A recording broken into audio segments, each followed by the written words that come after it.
The Eagles did not have to sweat out their game against the Washington Commanders, but Carson Wentz had to sweat the entire game, basically. Yeah. 9 sacks by the Eagles defense, and a combination of things that you have said right here on this podcast, which, by the way, I'm going to list all the things where if people have listened to this podcast the last couple of weeks, things are not a surprise to them. You know, Colts offensive line being one of those. I hope people recognize that. Yeah, I mean, I hope they appreciate my hard work and my evaluation. I know I'm not right about everything, but I think, yes, we've been talking about the Eagles, right?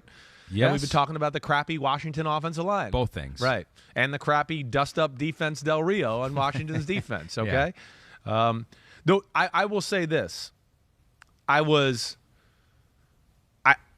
thought Washington would be able to hang in there a little bit because I was like, I think I love Philly's D-line. It's big. I didn't know if it's the greatest pass-rushing D-line in the world.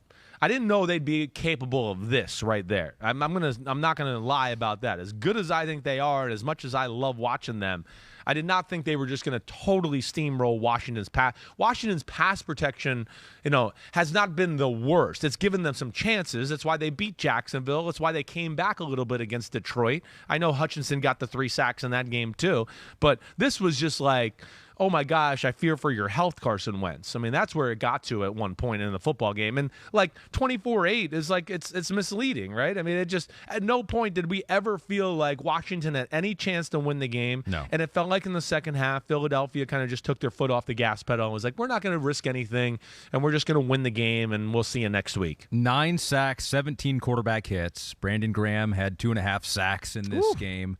But the offensive side, I think, is really kind of what it's the star of the show. That was the star of the show for Philadelphia. Right. And Jalen Hurts is the first player with 900 or more passing yards and 100 or more rushing yards through 3 games since at least 1950. Pete couldn't be bothered to go back before 1950. We just stopped. Yeah, we stopped right there.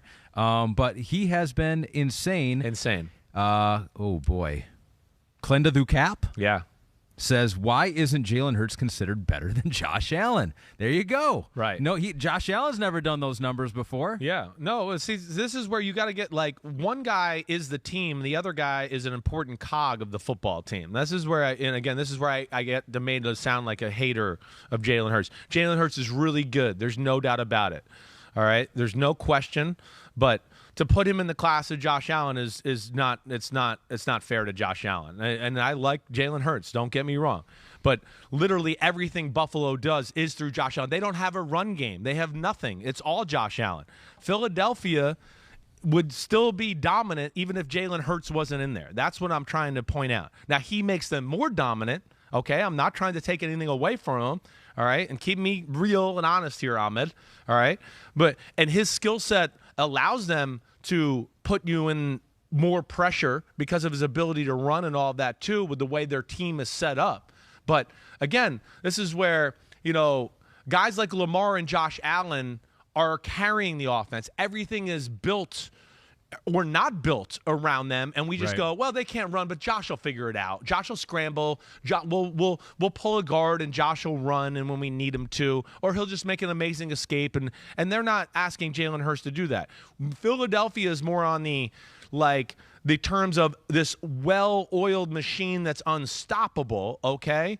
And then Jalen Hurts, of course, accentuates it to a degree, but it's different than Lamar Jackson or Josh Allen or Patrick Mahomes, where everything is about them and their play. And that's where it's different. So I hope I say that correctly. I'm trying to explain this to people because, again, people get so caught up in this and they just think win and, it's the quarterback.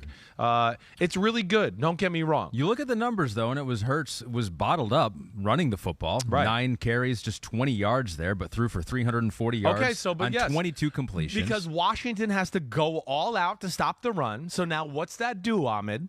It leaves 2 freaky receivers that you could argue are freakier than any receiver that he has on his team up in Buffalo, right?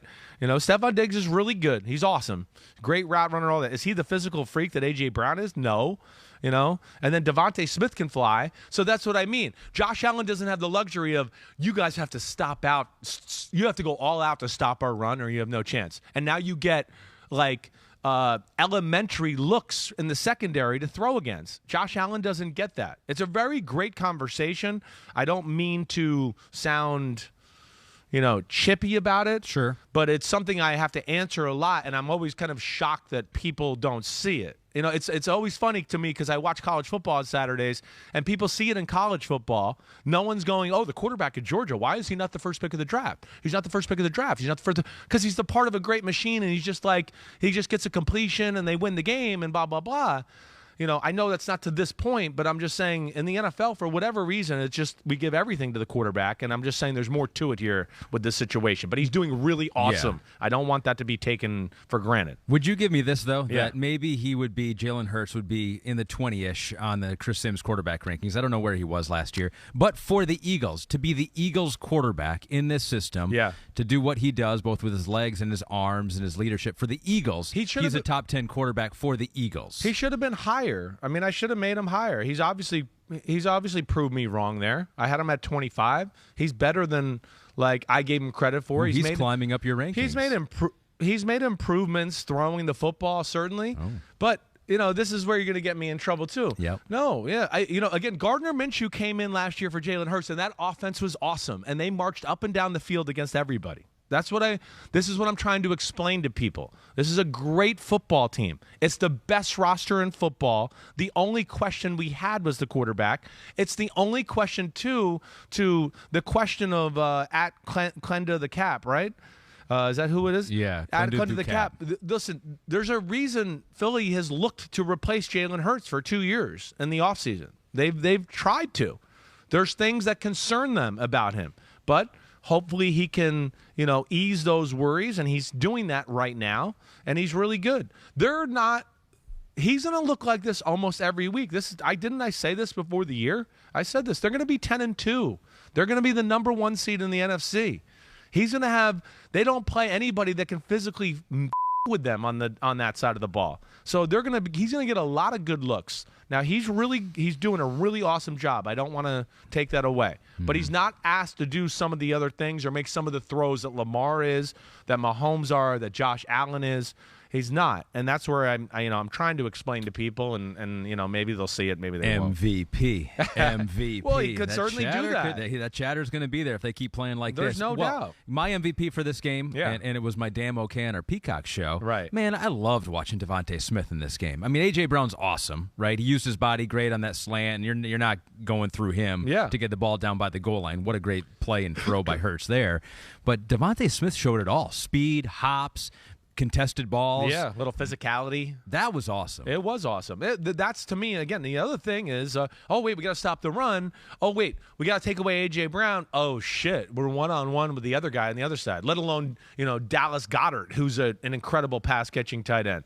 And then the rest of the group's not that bad either. So that's where, they put you in a real bind. And then you couple that with how Shane Steichen calls the game, and they put you in some spots where you go, oh, man, I don't want to have to play this defense right here against this crew, but I have no choice, or I'm going to get gashed by something else they do.